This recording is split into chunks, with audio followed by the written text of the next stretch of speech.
Good morning, everyone. Happy Sabbath to you. My name is Chad Hines, and I'll be presenting the vitamin ABCs. This is a personal ministries presentation, and it's being done by the Health Ministries. And it's done every third Sabbath. So welcome.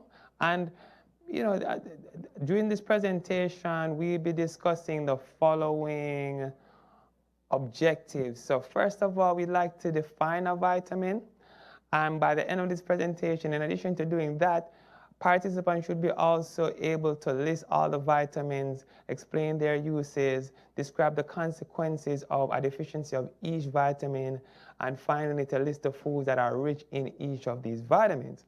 So in defining a vitamin, firstly, or before I get to even the definition of a vitamin, even though this is a health ministry's talk, this is actually, as I mentioned before, a personal ministry's time. And really, this personal ministry's time is an exercise in trying to reach people and to share the beauty and the wonderful good news of Christ to them.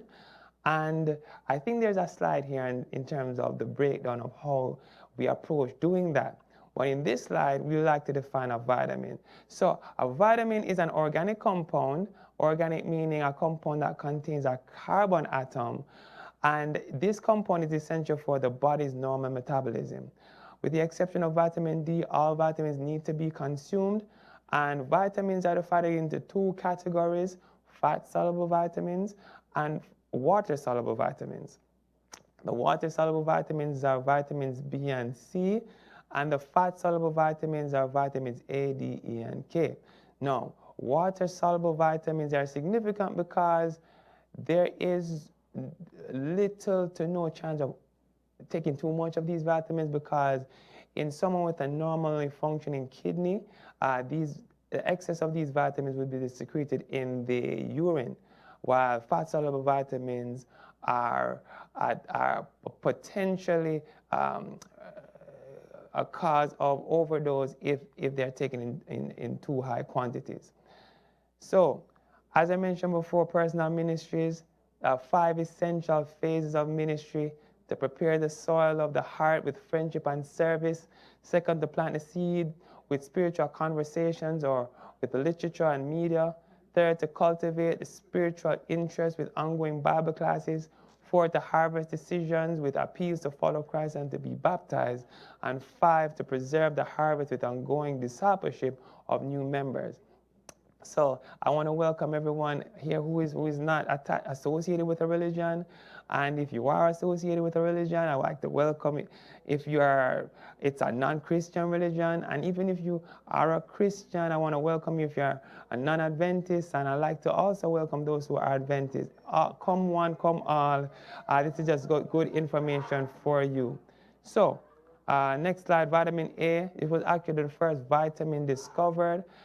It's fat-soluble. Deficiency of vitamin A can cause night blindness, where daytime vision should be okay, but at nighttime it's difficult to see.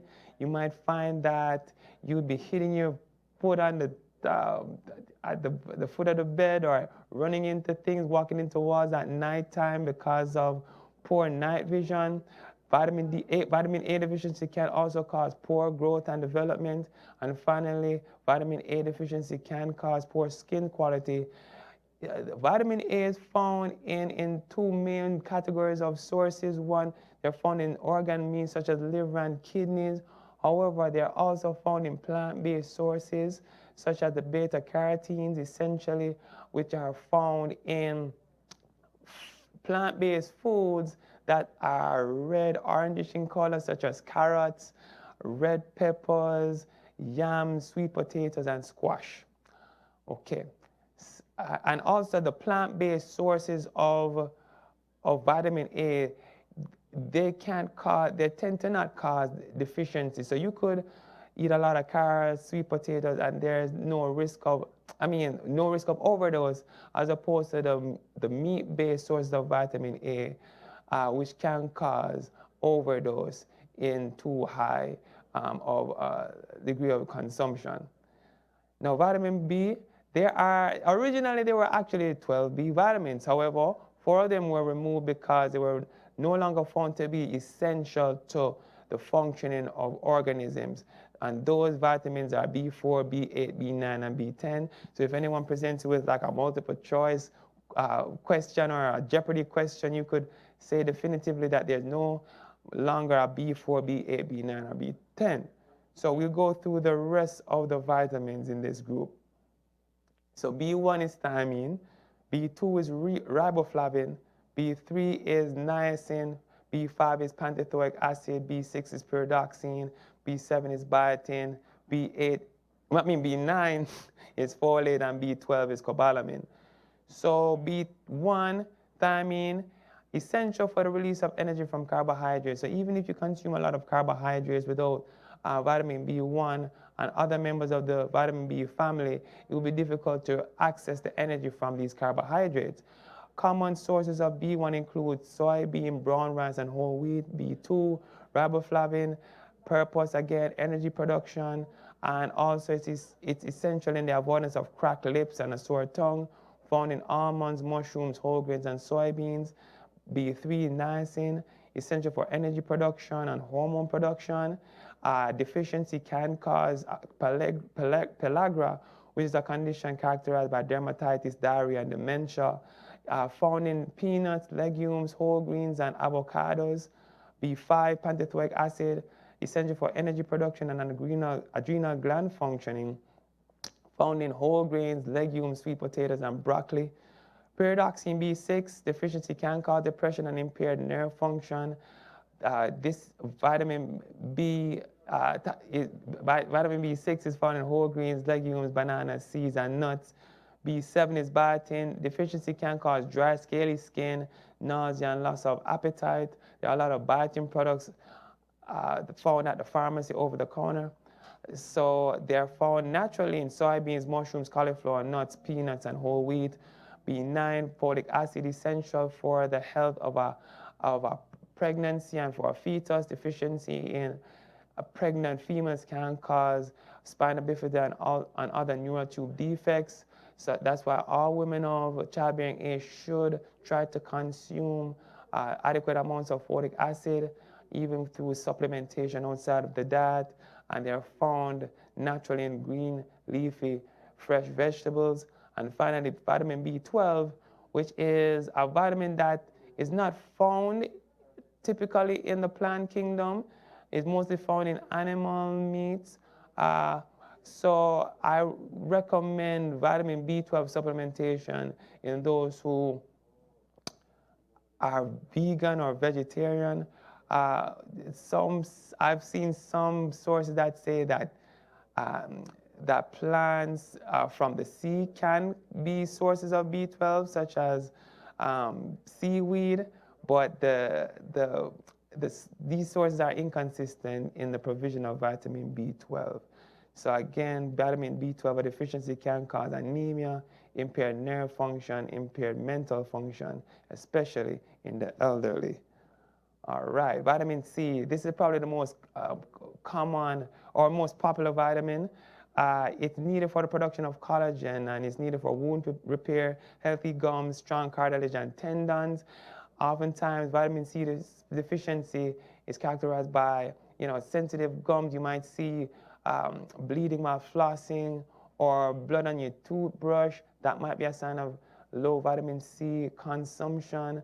It's also essential for immune function. So if you find that you're getting a lot of colds, flus, etc., it might be a sign of low vitamin C consumption. Found in fresh fruits and vegetables, not just any fruits. You'll find it more in freshly cut fruit and vegetables. Also found in broccoli, peppers, and potatoes. The recommended consumption is 2 to 6 grams of vitamin C per day, and vitamin C supplementation is also a good idea, especially if you're in a stressful job, if life is stressful and you're at increased risk of developing upper respiratory viral illnesses such as colds and flus. All right, vitamin D. Right, vitamin D is needed for the absorption and proper metabolism of calcium. It's produced by the skin upon sun exposure. The best type of sun exposure is that sun that exists between 10 a.m. and 2 p.m. Deficiency can cause rickets, which is a condition that you see in children where they have bowed legs. Also can be found in adults in the form of osteomalacia, where the bones are weak and brittle, and also can be found in the elderly and may manifest as easy bone fractures in the case of osteoporosis. Found in mushrooms, dark leafy vegetables, also found in cold water fish such as mackerel and salmon. Vitamin E, I'm trying to keep up with time. I'm sorry if it seems as if I'm rushing, but vitamin E, discovered in 1922, an antioxidant, and it's essential for the protection of cells from oxidant damage. Deficiency is rare but can contribute to heart disease, cancer, stroke, and viral infections. Found most commonly in seeds, nuts, whole grains, asparagus, avocado, berries, green leafy vegetables, and tomatoes. Finally, vitamin K, for those who wonder why there's this jump from E to K, K actually stands for coagulation in German. Vitamin K was named before its German name, and K stands for coagulation, which means blood clotting. So, so all across the world, we just kept the K from its German origin. And a deficiency can cause easy bleeding, and it can cause brittle bones as well, found most commonly in green leafy vegetables, fresh green peas, oats, and whole wheat. So I think I have two more slides. The next slide quotes Genesis chapter 1, verse 29, which says, "Then God said, I give you every seed-bearing plant on the face of the whole earth, and every tree that has fruit with seed in it. They will be yours for food." So to summarize, vitamins are important. They're necessary for a normal function of the human body. And most of these vitamins can be found in the plant kingdom. Recommendation is to eat a diet filled with whole grains, vegetables that are very colorful, and also it's important to expose yourself to good sunlight. And also for vegetarians, it's important to supplement with vitamin B12. I thank you for your time, and I wish for you a happy Sabbath. Take care. Bye-bye.